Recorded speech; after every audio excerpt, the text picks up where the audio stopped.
The Manhattan skyline shimmered in the early dawn, casting its golden reflection on the glass facade of Rockefeller Plaza.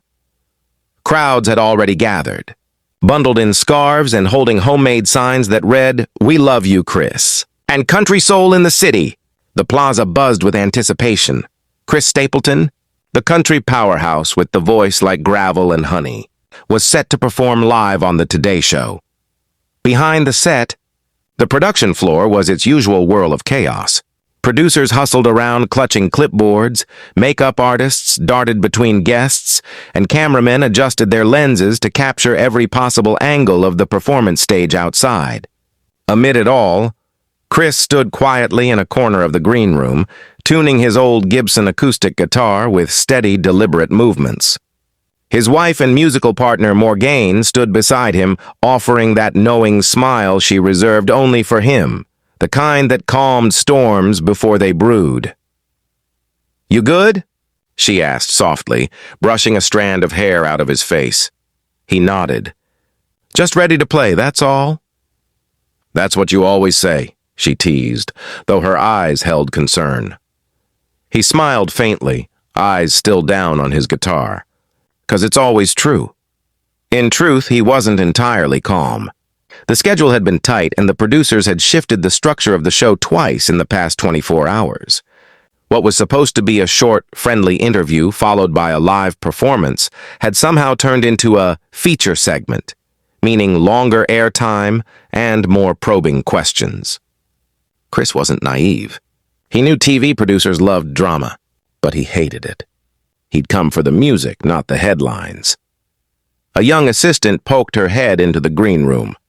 "Mr. Stapleton? We'll be live in 5 minutes." Chris looked up, nodded once, and placed his hat over his head. Morgane squeezed his hand before he followed the assistant down the narrow hallway that led to the stage. As he passed, technicians adjusted his mic, a sound engineer tested the guitar cable, and a producer leaned toward him. "Chris, just so you know, Craig might bring up that comment you made about country music being too safe. Just stay cool, okay?" Chris's brow furrowed. "Didn't think we were here to talk about that." "Just routine stuff," the producer said quickly, avoiding his gaze. "You'll be great." He exhaled through his nose and muttered, "Let's hope so." Out on the stage, the crowd roared as the hosts of the Today Show returned from commercial. Savannah Guthrie and Hoda Kotb beamed at the cameras, while Craig Melvin adjusted his notes. "Welcome back, everyone," Savannah said cheerily, her voice echoing through the speakers. "This morning we have a real treat, a Grammy-winning artist whose voice has defined modern country music. Please welcome the one and only Chris Stapleton." The plaza erupted in cheers as Chris walked onto the set, guitar slung over his shoulder, hat tilted low. He smiled politely and shook hands with each host before settling into his seat beside Morgane, who had joined him for harmonies later in the show. "Chris, it's so good to see you," Hoda began warmly. "You've got a new album out, Weight of the World, and we've all been listening. It's soulful, it's honest, it feels like classic you." Chris chuckled softly. "Thank you kindly. It's a record about getting through hard times, same as anybody else, I guess." Savannah leaned forward, her tone lighter. "We heard you wrote some of these songs out in the middle of nowhere, a cabin in Tennessee, right? What's that like?" Chris relaxed a little. "It's peaceful," he said. "Just me, my guitar, maybe a fire going. No phone, no news? You'd be surprised how much clearer songs come when you turn off the world for a while." The crowd applauded, charmed by his humility. For a few brief minutes, the conversation felt easy. Talk of songwriting, life on the road, and his love for collaboration. But as soon as Craig Melvin shuffled his cue cards, the tone shifted. "Chris," Craig began, "you've been praised for bringing realness back into country music. But you've also made headlines for saying the genre's gotten, quote, too polished, too safe. What did you mean by that?" The air seemed to tighten. Chris glanced down, thumb brushing his guitar strings. "I didn't mean to throw shade at anybody," he said carefully. "Just that music ought to make you feel something. Doesn't matter if it's country, rock, or soul. It ought to be true." Craig nodded, but his voice had that deliberate sharpness television hosts use to stir the pot. So you think today's artists aren't being true enough? Chris's jaw tensed slightly. He wasn't angry at not yet, but he knew this road. I think everyone's doing their best, he said, voice level. But I miss the rawness sometimes. That's all. The crowd murmured approvingly, but Craig pressed again. Do you think the industry's lost its soul chasing radio play and TikTok trends? Chris finally looked up, his eyes calm but piercing. I think the industry's gonna chase whatever it wants. I'm just gonna play what I feel. Applause broke out again, but Savannah quickly jumped in, trying to shift gears. You've always had that independent spirit. People call you an outlaw, even though you seem too humble to fit that label. Chris gave a small laugh. Ain't no outlaw. I just don't like being told what kind of songs to sing. Fair enough, Savannah said, smiling. But you did once say artists have a responsibility to say something real. That's a pretty bold statement. Before Chris could answer, Craig cut in again. You also made some comments a few years back about America needing to do better. That stirred quite a reaction online. Do you stand by that? Morgane's head snapped toward Craig, her expression unreadable. Chris took a long breath, adjusting the brim of his hat. I stand by being decent to folks, he said slowly. Always will. Craig smiled tightly. Sure, but some people said you were making a political statement. That's when Chris's tone shifted. The calm politeness evaporated, replaced by a quiet steel. With all due respect, Craig, I came here to talk about music, he said. Not to rehash things people twisted around online. The moment Chris Stapleton walked off the Today Show set, the energy in Rockefeller Plaza fractured like glass under pressure.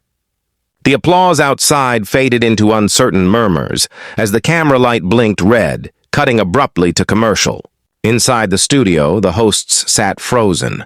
Savannah Guthrie staring down at her cue cards, Hoda Cobb's forced smile fading, and Craig Melvin clearing his throat, pretending to rearrange his notes though his hands trembled slightly.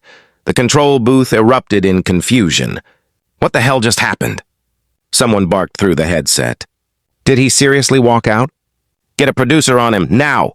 But Chris was already halfway through the corridor, guitar case slung over his shoulder, Morgane keeping pace beside him.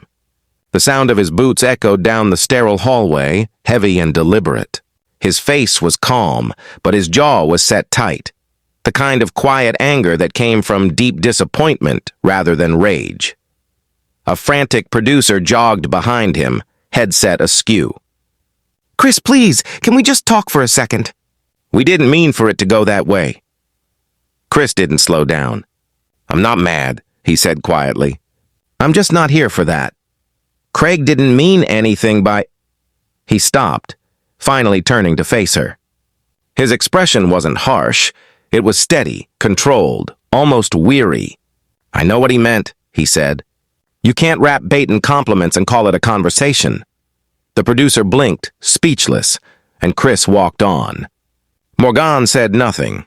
She didn't need to. She'd been with him long enough to know when his patience had run dry.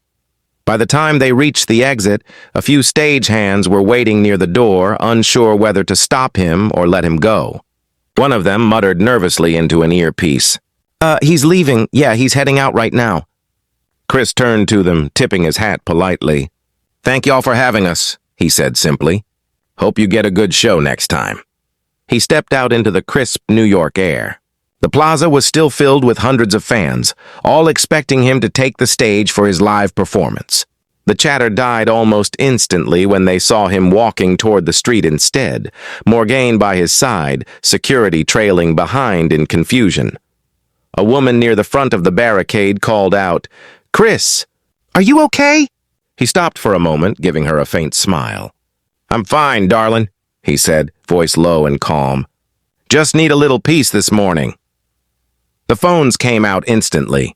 Dozens of people started recording as Chris shook a few fans' hands, apologizing gently. Sorry y'all came all this way, he said, signing a guitar pick for one young fan. Didn't mean to cause a fuss. Within minutes, videos of his quiet walkout flooded social media. On X, the clip spread like wildfire under trending hashtags. Chris Stapleton walks out. Today, show disaster, respect the music. In one clip, a fan's voice could be heard shouting, "He stood up for himself!" as Chris climbed into a waiting SUV. Another video captured him telling someone, "I came to play songs, not politics," before closing the door and disappearing into the Manhattan traffic. Back inside the studio, the tension was palpable. The hosts were back on air, but the atmosphere was brittle, uncomfortable. Savannah Guthrie did her best to steer the segment back into normalcy. "Well," she began with a nervous laugh, "sometimes live television brings surprises. We love Chris Stapleton and his incredible music, and we're hoping to have him back soon." Hoda nodded quickly, smiling a little too hard. "We really are huge fans," she added. Craig Melvin, however, stayed silent. He stared straight ahead,